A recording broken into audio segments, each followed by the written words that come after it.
पूरी दुनिया को झकझोर के रख दिया। और वर्ल्ड वॉर 1 ऐसी जंग थी जिसमें यूरोप समेत एशिया और अमेरिका ने भी भाग लिया। इस वॉर को लड़ने के पीछे कई कारण थे, लेकिन इसका सबसे बड़ा कारण एक गोली बनी। वो गोली जिसने ऑस्ट्रो हंगेरियन के होने वाले राजा को हमेशा हमेशा के लिए गहरी नींद में सुला दिया। इस एक गोली ने अपना ऐसा असर दिखाया कि पूरी यूरोप का नक्शा ही बदल गया। लेकिन सोचने वाली बात यह है कि आखिर कैसे एक गोली के चलते पूरी दुनिया इस लड़ाई में शामिल हो गई। At the outbreak of the First World War, the government is worried about sensitive information being leaked to the enemy. Over 13 lakh Indian soldiers served overseas for the British during the First World War. But when the Germans started sinking American ships and American merchant seamen's lives were being lost, then that really forced America's hand. Over 9 million soldiers and an unknown number of civilians lost their lives. Empires crumbled, revolution in... Over 13 lakh Indian soldiers served overseas for the British during the First World War. But when the Germans started sinking American ships and American merchant seamen's lives were being lost, then that really forced America's hand. Over 9 million soldiers and an unknown number of civilians lost their lives. Empires crumbled, revolution engulfed Russia and America rose to become a dominant world power. World war 1 को हम European war और great war जैसे नामों से भी जानते हैं। इस वॉर में मास डिस्ट्रक्शन को देखते हुए इसे ये सारे नाम दिए गए। वर्ल्ड वॉर 1 से पहले भी दुनिया में कई लड़ाइयाँ हुई थी, लेकिन इससे पहले कभी इतने बड़े लेवल पर करोड़ों लोगों की जान नहीं गई थी। ऐसा पहली बार हुआ था जब करोड़ों लोग बेघर हो गए और बड़े से बड़े देश टूट गए थे। लोगों का मानना तो यह भी था कि इस जंग के बाद दुनिया में कभी कोई इतनी बड़ी जंग नहीं होगी और इस जंग से यूरोप में जो भी टेंशन है वो भी खत्म हो जाएगी, जिस कारण इसे the war to end all wars का नाम भी मिला। लेकिन ऐसा हुआ नहीं। वर्ल्ड वॉर 1 ने दुनिया में एक और जंग का बीज बो दिया था। दरअसल वर्ल्ड वॉर 1 में ही एक घायल सैनिक को गोली नहीं मारी गई थी, केवल ये सोचकर कि ये पहले ही इतना घायल है, कर भी क्या लेगा। बेशक वो समय कुछ नहीं कर पाया, लेकिन आगे चलकर वही सैनिक द एडोल्फ हिटलर के नाम से जाना गया, जिसने वर्ल्ड वॉर 2 की शुरुआत की। लेकिन सोचने वाली बात यह है कि कैसे इस वॉर में दुनिया 2 भागों में बंटकर एक भयानक जंग करने निकल पड़ी। आखिर कैसे इस लड़ाई के चलते अमेरिका एक सुपर पावर बन गया और आखिर कैसे बड़े से बड़े एम्पायर इस जंग के अंत में बिखरने को मजबूर हो गए। सबसे पहले 1914 के मैप पर नजर डालते हैं, जहां एक तरफ आपको ऑस्ट्रिया हंगरी एम्पायर देखने को मिलेगा, जो एक समय पर इतना बड़ा था कि इसमें आज का Slovenia, Croatia, Bosnia and Herzegovina, Serbia, Romania, Ukraine, Slovakia, the चेक रिपब्लिक जैसे देश आते थे। यहाँ तक कि पोलैंड का कुछ हिस्सा और साथ ही साथ इटली का भी एक प्रोविंस 1918 से पहले इसी एम्पायर का पार्ट था। 1914 में ऑस्ट्रिया हंगरी एम्पायर का राजा, जिसका नाम एम्परर फ्रांस जोसेफ I था, उसने अपनी बढ़ती उम्र के कारण अपने भाई के बड़े बेटे आर्चड्यूक फ्रांस फर्डिनेंड को ऑस्ट्रिया हंगरी का होने वाला राजा घोषित कर दिया, जिसके बाद आर्चड्यूक ने अपने पूरे राज्य का कार्यभार संभालना शुरू कर दिया, जिसके लिए वो अपने देश में जगह जगह जाकर वहां का जायजा लेने लगा। इसी दौरान एक बार प्रिंस फ्रांस फर्डिनेंड और उनकी वाइफ सोफी को ऑस्ट्रिया हंगरी एम्पायर के साउथ में बसे बॉस्निया एंड हर्जेगोविना जाना पड़ा। बॉस्निया ऑस्ट्रिया हंगरी एम्पायर का पार्ट नहीं था, लेकिन बर्लिन की संधि के कारण ऑस्ट्रिया हंगरी एम्पायर को बॉस्निया के राजकाज को संभालने का हक मिला था। ऑस्ट्रिया हंगरी ने इस हक का फायदा उठाया और पूरे बॉस्निया एंड हर्जेगोविना को अक्टूबर 1908 में एनेक्स कर लिया। इस जबरदस्ती के राज से बॉस्निया के लोगों में काफी गुस्सा था। साथ ही ऑस्ट्रिया हंगरी एम्पायर के उत्तर में बसे सर्बिया कंट्री को भी बॉस्निया के एनेक्सेशन से एतराज था, क्योंकि बॉस्निया और सर्बिया दोनों ही राज्यों में स्लेविक लोग रहते थे। इसलिए बॉस्निया पर ऑस्ट्रिया हंगरी के कब्जे से सर्बिया खुश नहीं था। एनेक्सेशन के बाद से ही बॉस्निया में तरह तरह के रेवोल्यूशनरी ग्रुप्स बनने लगे थे। इन ग्रुप्स में से ही एक ग्रुप यंग बॉस्निया भी था। इस ग्रुप को ब्लैक हैंड के नाम से भी जाना जाता था, जो अपनी आजादी की डिमांड करते थे। अब जैसे ही इस ग्रुप को अंदाजा हुआ कि प्रिंस फ्रांस फर्डिनेंड बॉस्निया के दौरे पर आने वाले हैं, उन्होंने प्रिंस को जान से मारने का प्लान बना लिया। प्रिंस जब बोस्निया गए तो रास्ते में उसी ब्लैक हैंड ग्रुप के 19 साल के मेंबर गैवरिलो प्रिंसिप ने प्रिंस फ्रांस फर्डिनेंड और उनकी वाइफ सोफी पर गोली चला दी। जून 28, 1914 को 11:15 पर बोस्निया में ऑस्ट्रिया हंगरी के होने वाले राजा और उनकी वाइफ को सबके सामने मार दिया गया, वो भी एक 19 साल के लड़के के द्वारा जिसका साथ सर्बिया ने दिया था।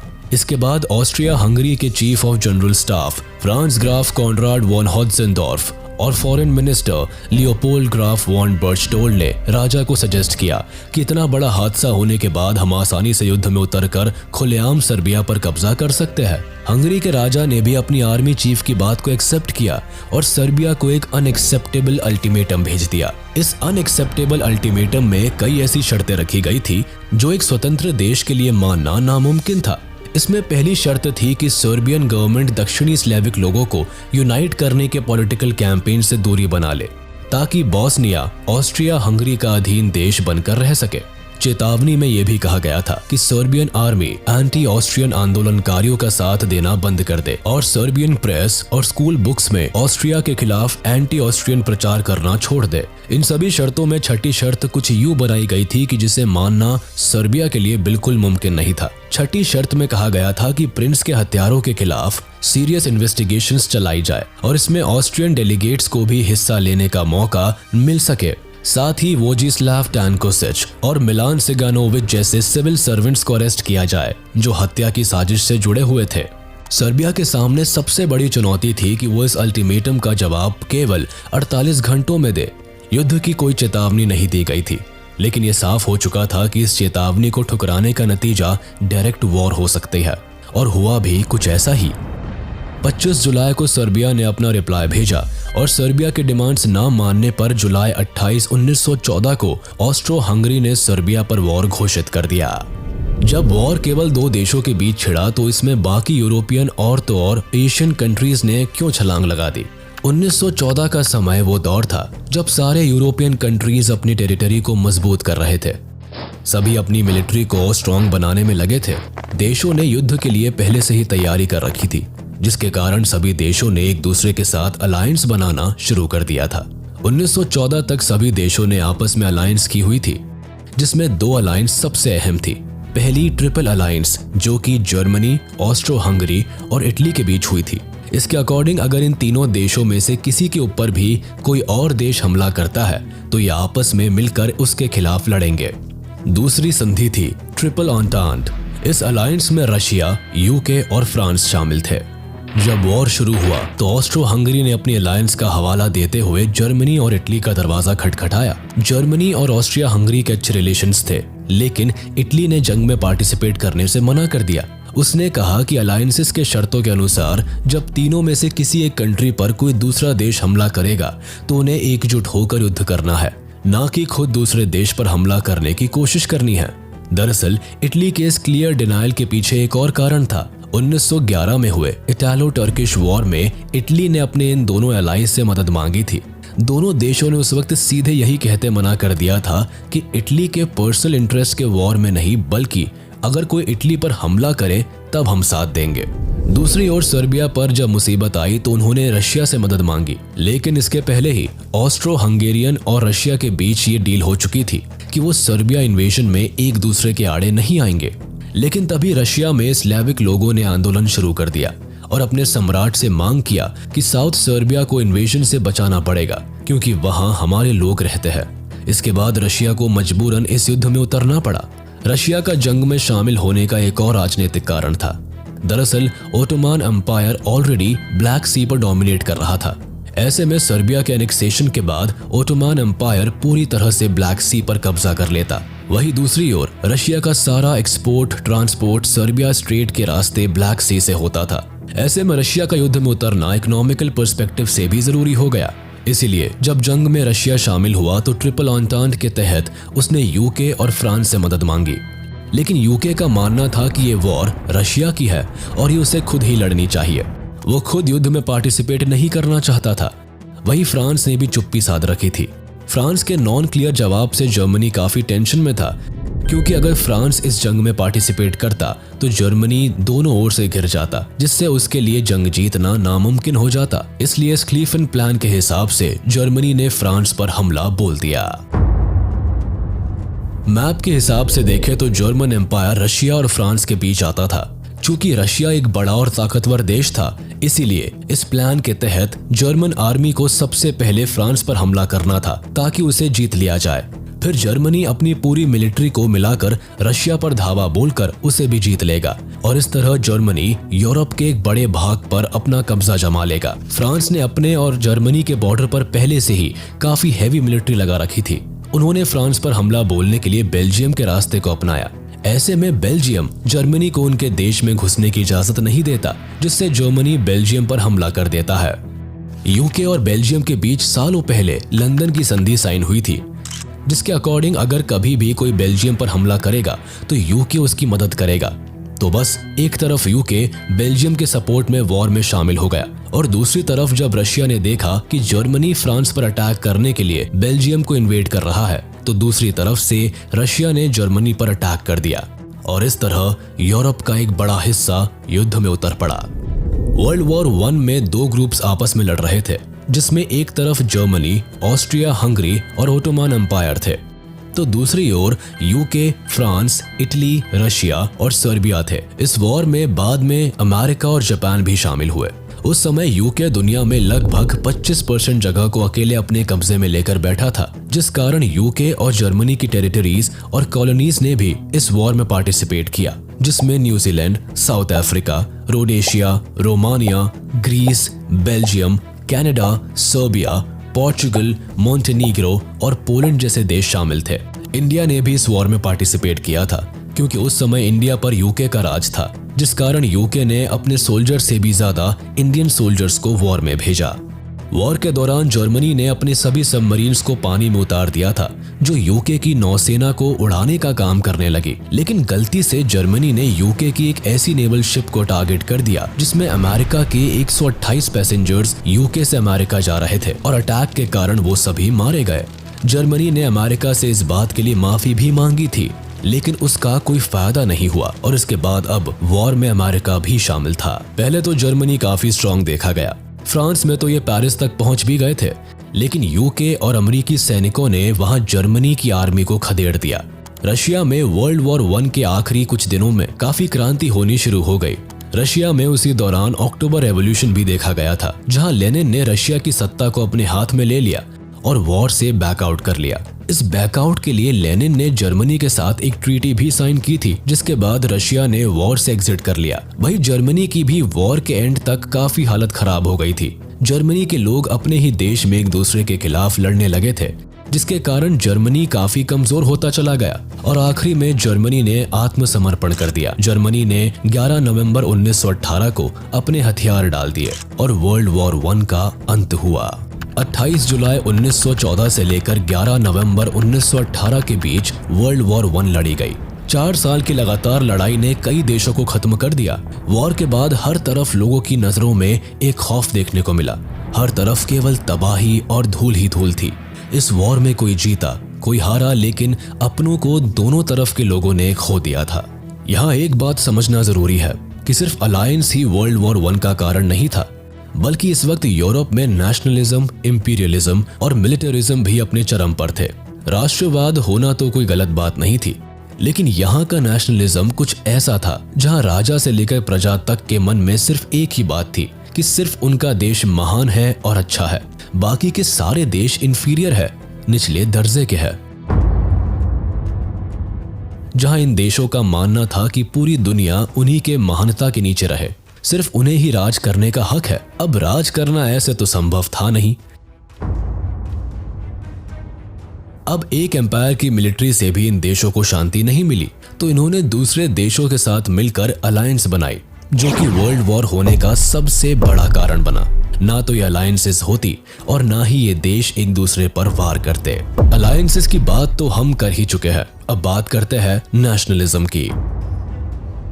नेशनलिज्म 1914 के समय में वॉर का एक बड़ा कारण था। वो ऐसे कि सभी देश सिविलियंस के मन में न्यूज़पेपर के जरिए ज्यादा से ज्यादा देश प्रेम जगाने की कोशिश कर रहे थे, जिससे लोग नेशनलिज्म की भावना से मिलिट्री ज्वाइन करे और वॉर में पार्टिसिपेट करे। उस समय नेशनलिज्म को इतना ज्यादा सपोर्ट किया जाने लगा कि घर घर से लोग आर्मी में भर्ती होने के लिए मोटिवेट होने लगे।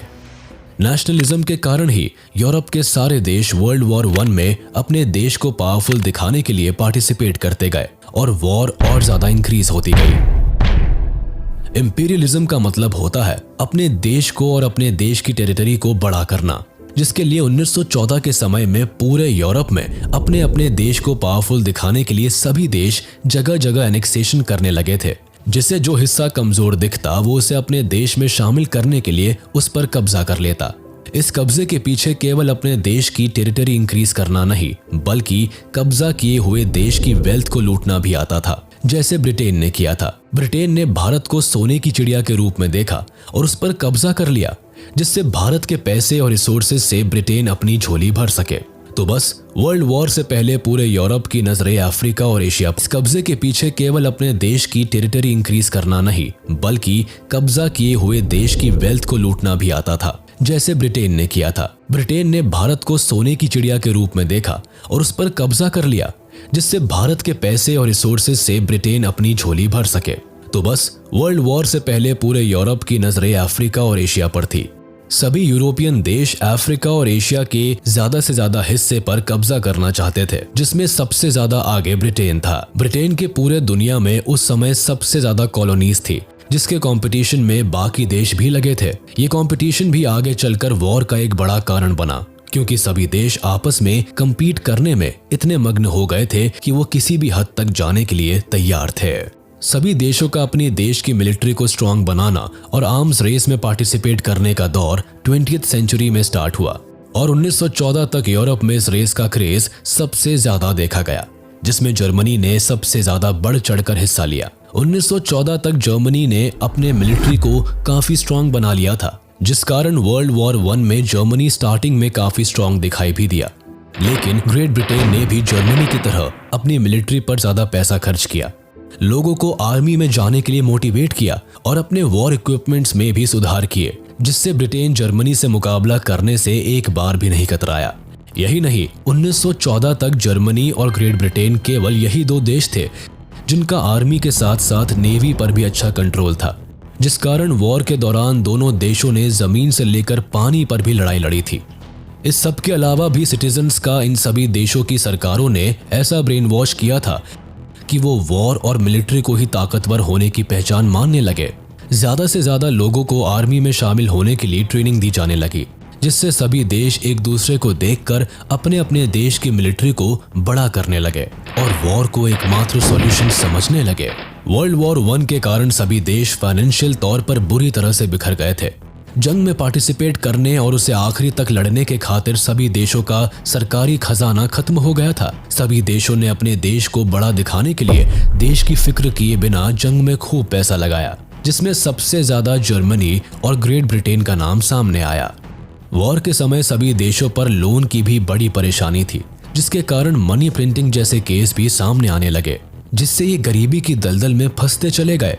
कुल मिलाकर फर्स्ट वर्ल्ड वॉर के बाद सभी देशों में गजब का इन्फ्लेशन रेट देखा गया, जिससे उस समय की इकोनॉमी पर काफी फर्क पड़ा। वर्ल्ड वॉर 1 के एंड ने पूरी 4 मोनार्कीज को भी हमेशा के लिए खत्म कर दिया था, जिसमें रूस के जार निकोलस सेकंड, जर्मनी के कैसर विल्हेम सेकंड, ऑस्ट्रिया के सम्राट चार्ल्स और ओटोमन साम्राज्य के सुल्तान आते थे। इन सभी सत्ताधारियों से इनका देश छीन लिया गया और कई नए देश बनाए गए, जिसमें ऑस्ट्रिया हंगरी तो अपना एक अलग देश ही बनकर रहा, लेकिन जो देश मिडिल ईस्ट में आते थे वो सभी ग्रेट ब्रिटेन और फ्रांस के बीच बांट दिए गए। बात अगर ओटोमन एम्पायर की करें तो इसे टर्की बना दिया गया। बाकी सभी टेरिटरीज और कॉलोनीज को आपस में जंग जीतने वाले देशों ने बांट लिया। वर्ल्ड वॉर 1 खत्म होने के बाद सोसाइटी पूरी तरह से चेंज हो गई। चाइल्ड बर्थ रेट कम होने लगी, जिसका मेन कारण था युद्ध में नौजवानों का शहीद हो जाना। इसके अलावा लोगों ने अपनी जमीनें खो दी और वो किसी और देश जाकर बसने के लिए मजबूर हो गए। लेकिन इस समय सबसे ज्यादा बड़ा चेंज औरतों के रोल में देखा गया। जैसे वॉर के दौरान औरतों का काफी मेजर रोल रहा, क्योंकि वॉर में सभी पुरुष और यंग लोग जाने लगे थे, तो ऑफिस वर्क और बाकी कामकाज करने के लिए लोगों की कमी होने लगी, जिसके कारण स्त्रियों ने वॉर के दौरान मर्दों की जगह लेकर फैक्ट्रीज और ऑफिसेज में काम करना शुरू कर दिया। यही नहीं, कई देशों ने तो वॉर के बाद औरतों को ज्यादा राइट्स देने शुरू कर दिए, जिससे अनेक जीवन स्तर में काफी बदलाव देखने को मिला। उस समय सबसे ज्यादा चर्चा वोटिंग राइट्स की हुई थी, जो स्त्रियों को जंग खत्म होने के बाद पहली बार दिया गया था। इसके अलावा सोसाइटी के एलीट और अपर क्लास लोगों ने अपना दर्जा खो दिया था। वॉर के बाद middle, young and lower class main and women ने अपने देश को बनाने में सबसे ज्यादा काम किया था। वर्ल्ड वॉर 1 दुनिया का पहला ऐसा युद्ध था जिसमें करीब 20 मिलियन लोग मारे गए और 21 मिलियन लोग घायल हुए थे। मारे गए लोगों में लगभग 9.7 मिलियन सेना के लोग और 10 मिलियन आम नागरिक शामिल थे। वर्ल्ड वॉर 1 के बाद बेरोजगारी और फेमाइन जैसे स्थितियों ने लोगों का जीना मुश्किल कर दिया था। वर्ल्ड वॉर 1 ने न केवल यूरोप में बल्कि पूरी दुनिया में अपनी एक अलग छाप छोड़ी। इस वॉर के एंड में कई ट्रीटीज भी साइन हुई, जिसमें पेरिस संधि, treaty of Saint Germain, treaty of Trianon, treaty of Neuilly, treaty of Sevres और ट्रीटी ऑफ वर्साय थी। हालांकि ये ट्रीटीज इतनी ज्यादा ह्यूमिलेटिंग और एक तरफा थी, जिसने वर्ल्ड वॉर 2 के बीज भी बो दिए। 1914 में इंडिया उन दिनों ब्रिटिश कॉलोनी थी।